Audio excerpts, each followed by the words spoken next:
HooHooHooRobin. What's going on, Ozzy? How you doing? Good. God damn, you look good. And you smell good again. You always smell good. I always try and turn out, a nice guy. Yeah.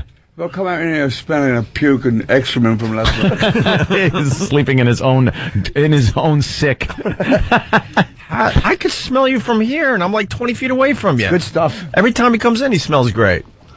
And it's got to be a cologne that you could, I don't know, it's exclusive to just, I don't know, Ozzy. Ozzy Satanic. Available now. He got his nails done. Do you pick your cologne out, or does Sharon just kind of leave it out and say, here, put this on? It's something that I've been using for years. It's from England. You can only get it from there. Really? It's a hell of a drive to get a drive. Hell of a drive. I keep just going off a pier and having to swim back. I saw you last time I saw you. I actually flew home from Aspen. I was at a comedy festival to see you and Sabbath inducted into the Rock and Roll I know. Hall of Fame at the Waldorf. And no, we didn't hear the end of it from him. Jesus Christ! He's still talking about it. Oh. I was screaming about it for years. How it should have happened many years ago. What were your feelings actually when they finally said you guys are in? Well, you know, when they I mean, we've been on the short list for every year, you know, and so I kind of got pissed off with it because. Well, you were seeing other bands get in before you. I didn't. Whether they want to. These fucking things. Adjust Ozzy's mic, Steve. I know you're bothering Ozzy. Jesus, you're flipping it around. Yeah, leave Ozzy alone. He'll figure it out. He knows how to work a microphone. I kind of got pissed off with it because of the fact that it wasn't voted in by the fans. It was like a board of business guys, you know. Yeah, what do they know? And so I wasn't really interested in that. And then I come to the realisation that it's not just for me, it's for the rest of the guys in Sabbath. So, you know, they wanted it, and I'm glad I got it, you know. But I still think it should be done by a selection of the public. Well, they're the same people that vote for that, like the same pseudo-hipsters that kind of write for Rolling Stone and all these other stupid magazines that think the talking heads were the be-all, end-all of music. That's got to be kind of irritating. It's, there used to be a DJ like that in England, and he would have just junk bands on, but because it was him that was plugging these bands, they would get success, and I'd go, what the fuck's up, you know? What is it with them bands, you know? just because he was like the guy. He was the guy that broke bands. Yeah. But critics do that too. Yeah, if certain critics says a band's good, and then all of a sudden back in the Sabbath days, we didn't like getting good reviews because we didn't know. I mean, we get things that's when I did songs on the show, they used to write, as if they used to write the review before they went out, you know. Mm-hmm. Well, like I went and saw the induction, and have you seen like the guys like Tony Geezer, Bill? Have you guys all been together since then, or no? No, I mean they're out with Dale right now. I mean, people keep asking me about doing another studio album with them, and we have tried, but the problem being is that it's a really, I mean, we've all gone so many miles in different ways since the early days, and it would be the easiest thing in the world for us, four of us, to go in the studio and make an album, but it's, my opinion is that to have any source, it's got to be better, or if not as good as where we left off. And I just haven't felt it, but I'd like to, before at the end of the day comes, just finish off where I started, really. Well, you guys did two songs off Reunion, which were new ones. Psycho Man, Slam My Soul. They're both great songs, man. They had like an old vibe to them, but they sounded updated. They didn't sound like you were just redoing the same stuff. But people now compare me against them. It's kind of, I mean, I was a singer with him from the start. I mean, Ronnie's a good singer. I mean, everybody thinks, well, says to me, what do you think about Dio going out with stuff? I don't know. I don't own anybody, you know. I don't expect anybody to sit around on their ass waiting for me to finish what I gotta do. I like Dio. I went and saw Heaven and Hell when they were in. They were very good. But it's like watching Ronnie on stage. It's like it just makes. I said to the guy I was with, it just makes you love Ozzy more on stage because it's just like there's something you do on stage which is different than anybody else. The thing is, I've never seen him perform.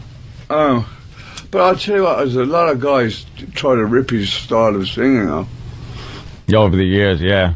And he's got that, like, voice. Powerful, voice go. But he's a short little guy, isn't he, Ozzy? He's tiny. Oh, is he a tiny little man? He's a midget. That was one of the funniest lines ever. Somebody asked Ozzy, because he used to hang a midget back in the days during Goodbye to Romance. They would string a midget up. It was this beautiful love song, and they're just a midget is being strung up by the neck. And somebody said to him about bringing a midget, and he goes, well, Sabbath did that first, and they put Ronnie Dio on stage. Which was just... No, I mean, talking about that, I think it was Virginia or something back in the day, and this cop comes in, he's got the visor, the mace, the bullets, the clubs, and everything. And he goes, comes in the dressing room, and he goes, which one of you's Osbourne? And I go, me, I think. What's wrong? And he goes, do you hang one of those little guys every night? And I go, well yeah. He goes, well, where do you get them all from? And I go, you get them all. I have pictures of this truck with a lot of little people in there going, don't hang me. Yeah, you just pick one out. Thank you. It's your night tonight. Just blindly reach in and grab one of the little freaks and yank them out. You're an animal on stage. That's the beauty of Ozzy. It's like people like watch you on stage and are just amazed. I mean, it's just you've never seen anybody like throwing water on this on people, just blasting them. Why'd you stop that? That's great. Well, the water people got angry. Water activists. Yeah. See, Ozzy knows. Water activists. The drought. Yeah, what's the drought? And he's wasting it on rock and roll. I can't even water my lawn yet. He's allowed to. See, Ozzy knows. Disgrace, this asshole is. You think if Black Sabbath started today, you'd have a really tough time with the culture we're in right now? No, I don't know, but I think the initial thing was everybody was living this bullshit flower power thing. And we were living in an industrial pollution town in England, Birmingham. Mm-hmm. And it wasn't like if you go to San Francisco, be sure to wear a fucking flower, Do you have any dump left? Well, yeah, some of it gets dumped out on regular, but people on XM here, so you hear that we're quite enjoying ourselves. As a performer, I always love you because you're so honest about being, at times having low self-esteem or being afraid, like all these things that happen to performers you talk about instead of pretending to be something. What are you thinking, like, when you're going on stage, what is running through your head right as you're about to walk out? Fear. Is it going to work or is it not? And people go, next year I've been doing it 40 years, I'm still... I did it at the Vegas thing I just did. The drummer from Foo Fighters was doing, when I get someone to interview somebody else, two band members. Right. And he said to me, let me ask you something. Do you get stage fright? I said, I think I invented stage fright. I have beyond stage fright. He says, so do I, and I've tried to explain to people. Which I find that I think that if I ever go on stage without stage fright, it's the end of the road because I don't care, Yeah. It goes away though the second you start, right? Sometimes. Yeah. Oh, really? You sometimes. If I go and I go, good evening, folks. Yeah. That's the worst part of being. Look on crack. The worst part of being a singer is you never know day to day if your instrument works. Like a guitarist can always, The other one don't work, so it won't. A guitarist can always, grab a new guitar, break something, but a singer wakes up in the morning and goes, uh-oh, I'm going to have trouble today. Then you worry about it. I am the worst. I mean, how does it sound? I go to my assistant, Tony. It's fine. How did it sound now? I said, the sound did 3 minutes ago. I didn't even mind that, though. Like I would get all bootleg tapes, and some nights you could tell if you've been on the road for a while, like if the voice cracked. I love that. It was like, dude, who cares? If you want the perfection of a studio album, buy that. That's what the beauty of a live show is you get something a little bit different. Yeah. I hate a band that sounds exactly the same on stage as they do it in a studio. It just irritates me. It's like Asia. There's a lot of trickery going on now. I mean, I was watching... I think it was Britney Spears or somebody, and they were doing this trapeze thing. I thought, am I going senile already? She's saying hello, and then the word comes out about 5 minutes later. When you do TV, you've got to do that anyway. I mean, I suppose that's what she said. But it's so obvious that you can't move like that and sing. doing spins and catching all this shit in the air. And singing. Yeah, but the thing is, you can't sing and do it. No, absolutely so it's a not. television show. Yeah. I mean, those are all. You only get one hit at doing it, you know. A lot of people, though, live on stage aren't singing because they're dancing around like crazy, and there's no way. I could definitely appreciate when you know someone's really singing and moving around on stage a lot. You go like, wow, impossible. That takes some stamina. And there are some people that it's obvious. It's like, stop it. You cannot physically move like that and have those notes come out without sounding like this because you're jumping around or something. And the mic's moving around. Yeah. Yeah. There's footage of you guys. I think I saw you lip sync once, and it was like back in '79 on some show, probably in Germany. I think it was Never Say Die or something like that. It was like some like it might have been in England. It was some like very popular show at the time. Someone wasn't getting romantic with a chicken after his segment, was it? Was it Germany? But the thing is, when you're playing a loud band, which I have done for many years. The studio equipment, TV studio equipment, can't handle the decibels. Right. And I ain't gonna come on with a fucking Nazi fucking amplifier we just stuck in. Talking of that, when this animal shit that was going on, killing all these animals, so they reckon. Yeah. I go to Germany, and this prevention of the cruelty to animal guys comes in with a uniform, and I'm going, is this for real? He goes, I must take 5,000 mark off you. I said, what for?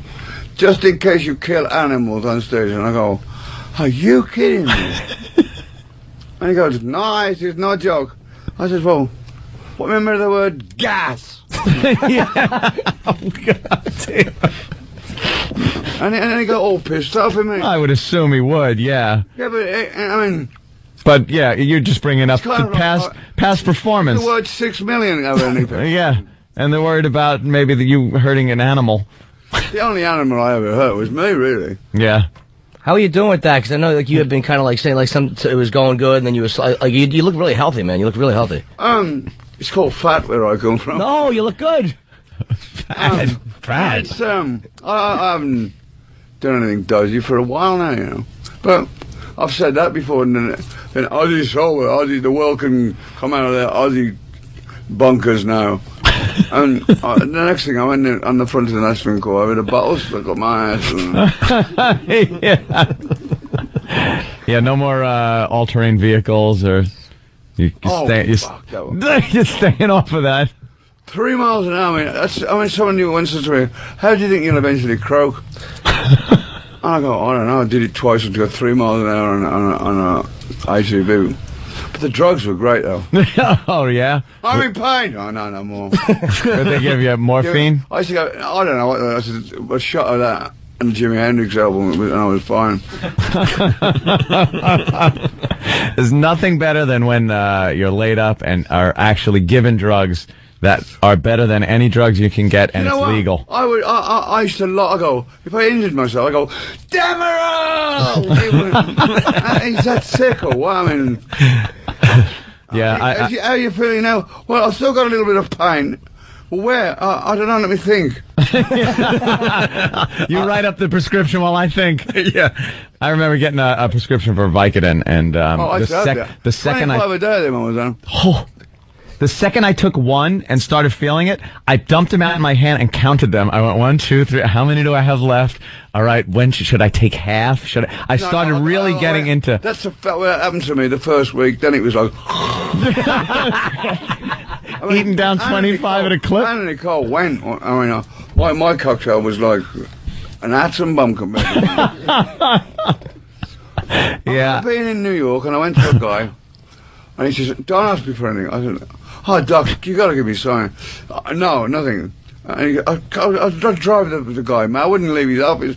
Will you leave? No, you got to write me a script over for some codeine. He gave me half a bottle of codeine. I nearly went into respiratory arrest. Oh, no. I'm sure you weren't taking the prescribed dosage. Oh, no. Probably he says, take one every 3 hours. I take 3 every 1 hour.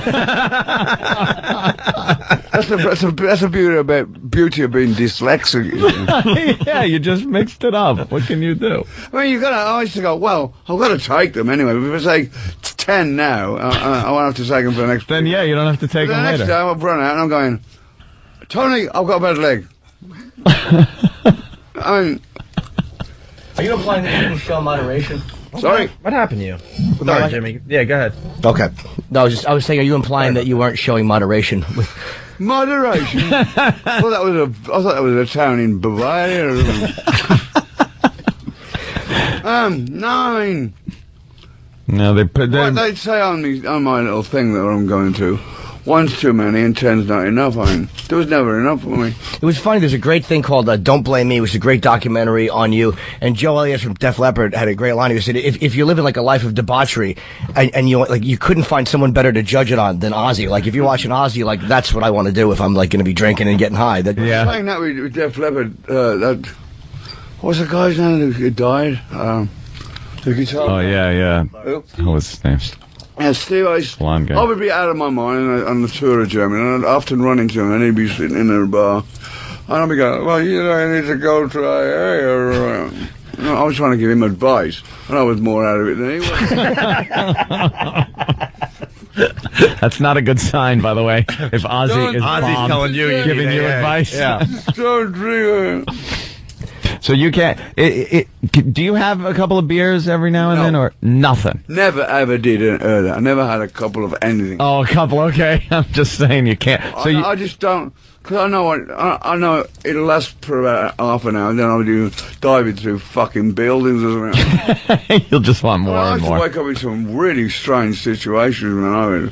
So you'd black out and just, like, wake up not knowing where you were? I don't think I've just come out of a blackout. Or am I now in Los Angeles? I don't know where I am, you know. That is a hell of a situation, man. Because, I mean, I woke up and been in the bathroom, which is one of those things where you go, and you're trying to think, how did I get in the bathroom? I remember kind of going to bed, but I ended up in the bathroom, and then I can't imagine, like, I was in New York, and now where else? You gotta like look at the phone or something to see what the area code is to even see where you are. Is that like what you were going through? when I was on the road with Sabbath. Have you ever seen those Regency Hyatt? No, with all the open inside, yeah. You know, it's sort of like you can see straight down to the bottom of the building. Like it's like the Marriott here on 48th Street. It's like a giant atrium, 48 floors high. Yeah. So we would be staying at a bunch of these hotels, and I know I used to put my keys back in. I have a pocket full of keys, and so I've been doing that white powder all for about 3 days, and I'm like gacked to the gills, and I need to sleep. So I go and check in the hotel, but they're cleaning my room.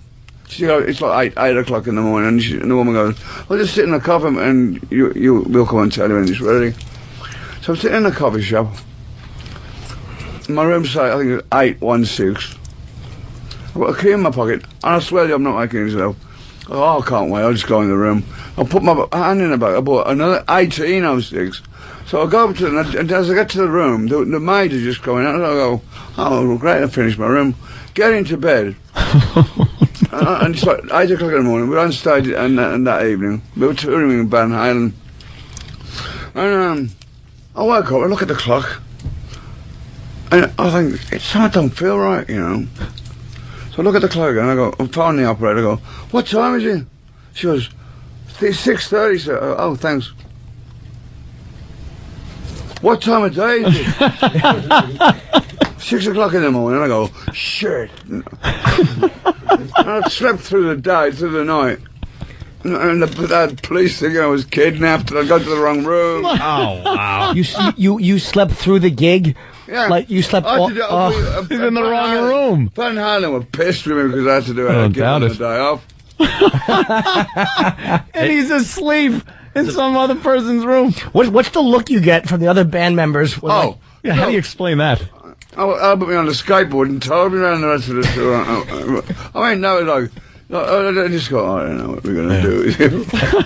Hey, we got Tom peeking in. We're really late. We got to take a break. Right. Can you hang for a few more minutes, Oz? I'm here for We'll talk about the new CD. We'll talk about Ozzfest. We'll do all that after the break. Absolutely. I'll tell you this much. We like I Don't Want to Stop. We heard that this morning, and the new CD is called Black Rain. We'll talk about that and some other things with Ozzy Osbourne. It's Opie and Anthony. It's the Opie and Anthony Show. You're checking out the Opie and Anthony Show. We got Ozzy Osbourne in studio, running out of time here. Black Rain, Ozzy's first studio album of all new material in 6 years. Very cool. We've been playing the single I Don't Want to Stop here on the show. Also, Ozzfest featuring Ozzy, Static X, Lamb of God. I like Lamb of God a lot. I'm starting to really dig those guys, Hatebreed and more. And tickets are free this year. Yeah. And people don't understand that. How does that work? Can you go to Ozzfest.com or something? Understand. I think it's Are you crazy? No, we all know that. You're quick.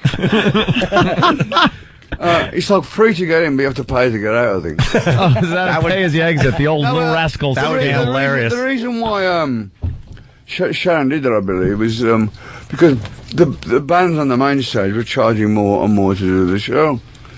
I mean, last year I did the second stage. It was great fun. And so she just said, I'm not going to charge them. I'm going to get sponsorship. And that's why she's done it. Was it fun doing a smaller stage just because you got to go home early? You were done in the middle of the afternoon? No, it was fun, you know. I mean, don't forget they're getting there from 9 in the morning until 11 at night. They're there. I mean, like Arizona ain't a good place to be for from 9 till that time. You know? It's like when you throw the bucket of water off the stage, before it hits them, it's steam. You know. That's a hell of a unique idea, though, to have a sponsored event. That's a great and then let idea. everybody in for free. Yeah, but the Stones have been getting sponsorship for years. Yeah, but they sure don't let everybody in for free. And still $200 a ticket, whatever it is. I know that. I think they sell their tour before they go on. And it's like already done. Well, they had a Brazil. They just did something in Brazil for like 1 million people, which was a free concert in Rio de Janeiro. And I guess the government. Oh, really? Yeah, it was like over 1 million people. I don't think Mick needs any more money. Ozzy doesn't need more money. Rock in Rio. Huh? I went to do a thing called Rock in Rio in the back in the 80s. And we had to do we do one show, then a couple of days later you do another show, and it was overflowing with people. I don't know how many people, just an ocean of people. So I did the first show, and it hadn't been running for 2 days then. So by the time that was a Saturday, by the time Wednesday come and do my other show, the fucking stink in that audience was on. I took a crap where they stood, you know. I didn't want to go. Oh, God. That's really fun. And by the way, if you buy the new CD, you get a code to get 2 free tickets, reserve seats while available. More info on Ozzy.com. Yeah, but he's got all sorts of deals going on. I like that. They're not just the regular tickets. I think they're tickets. They're good tickets. Into my house in Beverly. I asked Ozzy if we come back how many Ozzfest days because I didn't know if he was going to do all of them, and you're doing all of them this year. Yeah, hopefully. Yeah.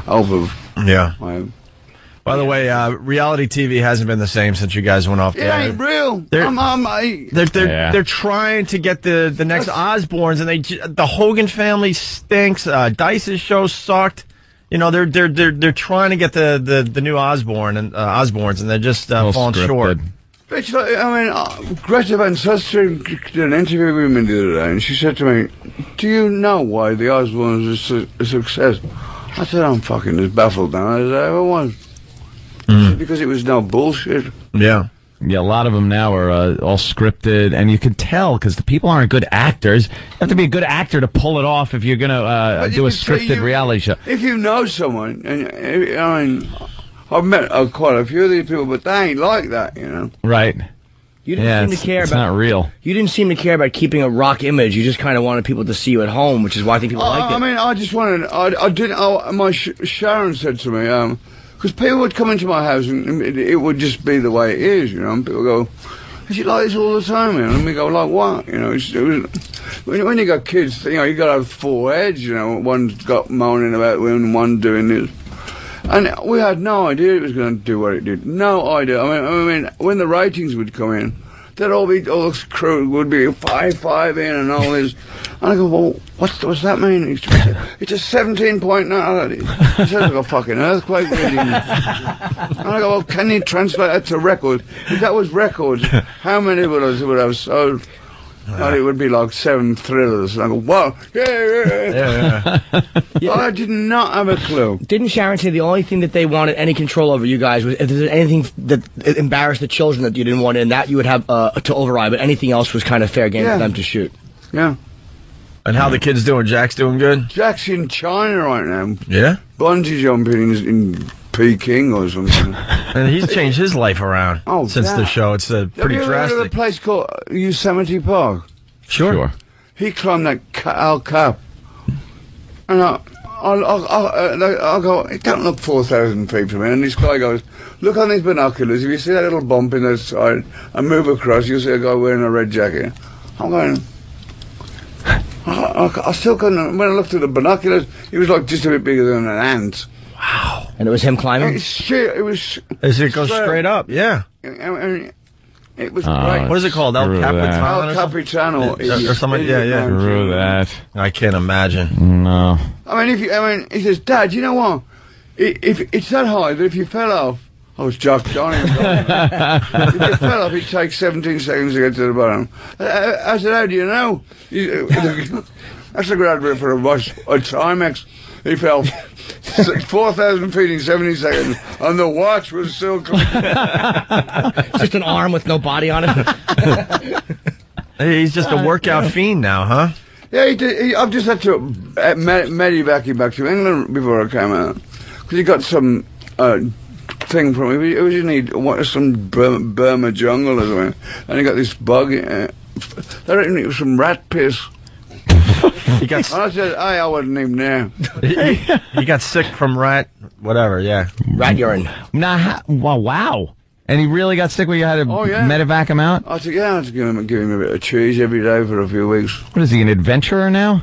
Just goes traveling the globe? It is Jack's adrenaline junkie. Yeah. He loves it. God, that's something. Oof. But and he did that cop thing. I'm going.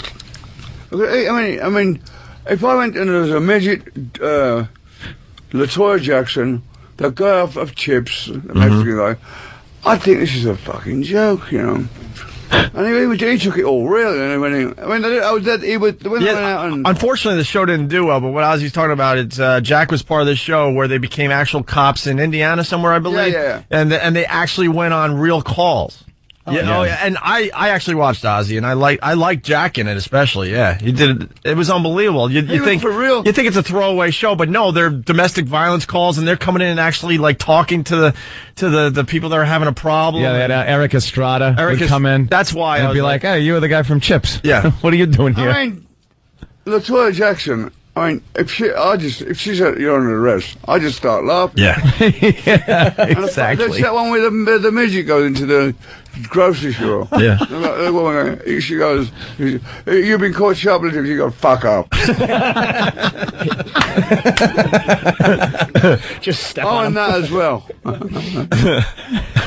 F off or whatever. But that's Wee Man from Jackass. He was part of that show as well. Yeah. But we're running out of time here. Unfortunately, we could hang out with Ozzy all day, especially when you're telling those drug stories, Ozzy. We love those. I love good the old single, days. man. I love the new single. It's fantastic. And when does the actual the new CD come out? 22nd of this month. 22nd of this month. And how long did you work on it? And is there anything about it that's like different? I had a studio built at home, and I've always wanted to do that because you get familiar with it. I mean, a lot of studios have got the same equipment, but it's so cool to have your own. And I didn't really, for once in my career, nobody was hassling me to deliver, you know. So we started it January last year, I think. Then for a few weeks. Then we went. I had to go somewhere else, and it took me a year, but I didn't actually work a year on it. It was like condensed down to about 7 or 8 weeks. If you look at like your career, like, could you say like as a performer, like, okay, this is a moment where I kind of knew like we made it. Like, is there anything you look back on with one moment that you said, this is where I knew I arrived? I just can't believe I'm still doing it, you know, and still people want to see it, you know. I mean, I've had some incredible things happen in my life. Well, it's got to be amazing, too. You guys are the headline band when you perform. I mean, after almost 40 years, you're still the headline band. And every other band, the adoration every other band shows for you, I think it's got to be a testament We to just did this thing in Vegas for VH1. And I was with Heart, Genesis, ZZ Top. Mm-hmm. I'm like, and then I'm on it, I'm going, what the fuck is this all about? It was nice watching Metallica induct you. Lars gave a great talk. James Hetfield got choked up talking about Sabbath. It was really an amazing thing to watch. Those guys, What was that? when they were inducting you into the Rock and Roll Hall of Fame. Oh yeah. I mean, they've got one in England, but you only got to have 6 months and 1 flop, and you get in a you know.